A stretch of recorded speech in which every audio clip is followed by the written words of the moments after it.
Je passe maintenant la parole à Irène Strajnik, VP of Product de la société ODrive, leader européen de la gestion des données sensibles, une société attentive à la question de la diversité à la tête des entreprises. ODrive est l'un des principaux partenaires financiers de ce prix, aux côtés, on l'a vu tout à l'heure, de Crédit Suisse et du Beau Rivage Palace, où nous avons la chance d'être aujourd'hui. Irène Strajnik a rejoint ODrive en 2021 avec pour objectif d'accélérer sa transformation en Trusted Content Services Platform et de soutenir son expansion internationale.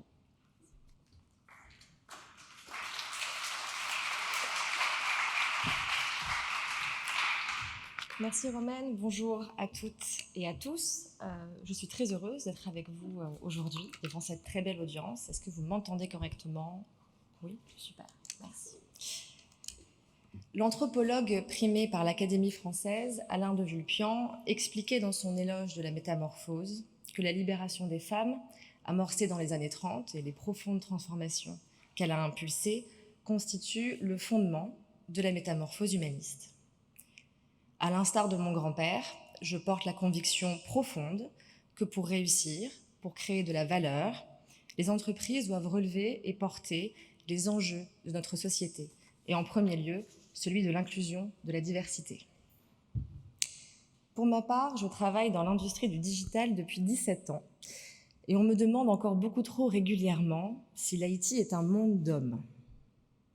Cette industrie, parce qu'elle est particulièrement innovante, parce qu'elle est agile au sens ingénierie du terme, parce qu'elle attire une grande proportion des jeunes diplômés, ceux-là même qui défendent la décision collective, la co-construction, eh bien intuitivement, cette industrie devrait être très en avance sur ces questions de parité et d'inclusion.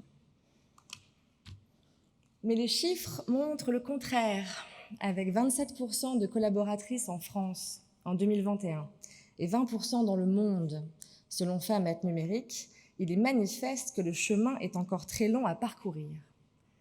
Pour autant, il y a une corrélation réelle, évidente et prouvée entre diversité et réussite.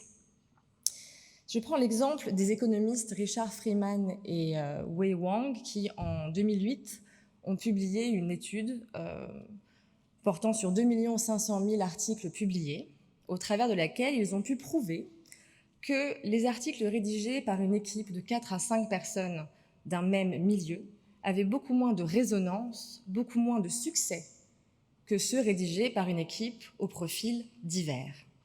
Récemment, Léa Mendes, qui est une femme que j'admire beaucoup, qui est VP Designer chez Payfit, m'expliquait comment dans les milieux, les groupes non divers, les biais cognitifs s'installent au cœur de la décision et sclérose le progrès et la créativité. Chez ODrive, nous ne sommes pas aussi bons que nos conseils d'administration français, mais nous sommes forts de 36% de collaboratrices. Ça nous place au-dessus de la moyenne de notre industrie, mais nous sommes vraiment décidés à accélérer. C'est pourquoi en 2021, nous avons formé un COMOP paritaire. Nous avons également pris la décision de confier le poste le plus stratégique pour nous aujourd'hui en pleine transformation, qui est le poste de VP Product, à une femme.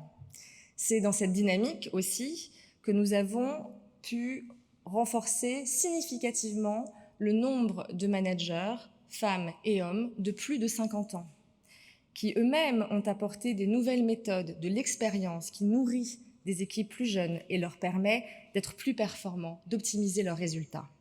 C'est aussi pour cela que nous soutenons le Cercle suisse des administratrices.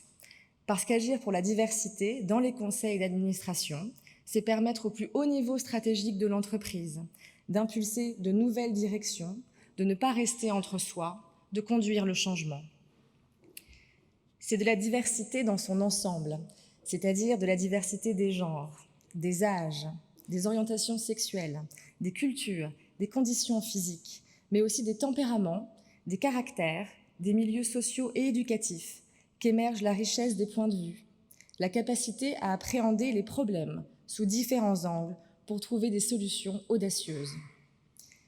C'est de cette diversité que naissent la capacité à se remettre en question, à envisager différentes voies et à construire ensemble le futur.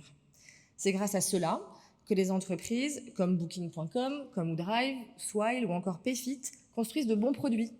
Parce que pilotées par des groupes divers, ces entreprises comprennent mieux les attentes de leur marché, comprennent mieux les attentes de leurs utilisateurs qui, eux, sont tous différents. Je résumerai mon propos ainsi. Les entreprises sont des écosystèmes vivants. Le vivant a besoin de diversité pour s'enrichir, pour grandir, pour se développer. À l'inverse, sans diversité, le vivant s'éteint inexorablement. Je vous remercie.